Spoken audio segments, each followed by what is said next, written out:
विधिमंडळ समिती रोकड प्रकरणी मोठी बातमी आहे। विधिमंडळाचे संशयित कक्ष अधिकारी किशोर पाटील हे निलंबित झालेले आहेत। धुळ्यातल्या गुलमोहर शासकीय विश्रामगृहामध्ये कोट्यवधींचं घबाड सापडलेलं आहे। विधिमंडळाकडून चौकशी समितीची स्थापना करण्यात आली आहे। मुख्यमंत्री देवेंद्र फडणवीस यांच्या सूचनेनुसार विधिमंडळाकडून कारवाई होतीये।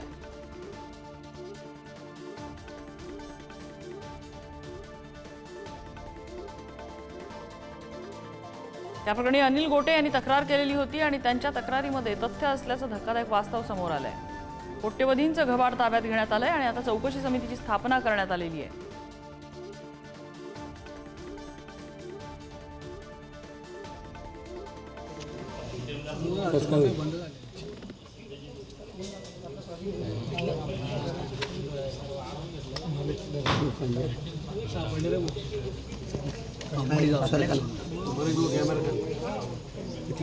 सीसीटीव्ही हा ओपन केला होता, तर काय कारण आहे याचा अर्थ असा आहे की फार मोठ्या प्रमाणावर या ठिकाणी पैशांची देवाणघेवाण झाली। 1,84 लाख रुपये काय कमी नाही, शेवटी पैसे सापडलं हे महत्वाचं आहे।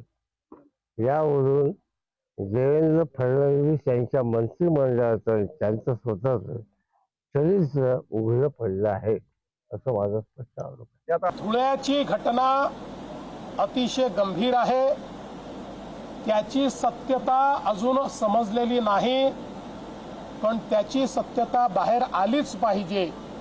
कारण विधानमंडळाच्या समितीवर प्रश्नचिन्ह उभं राहणं हे आम्ही कदापि सहन करू शकत नाही। विधानमंडळाची एक आपली गरिमा आहे, त्यांचा आपला मान आहे। अशा परिस्थितीमध्ये दूध का दूध पाणी का पाणी झालंच पाहिजे आणि म्हणून या संपूर्ण घटनेची चौकशी SIT नेमून आम्ही करायचं ठरवलेलं आहे।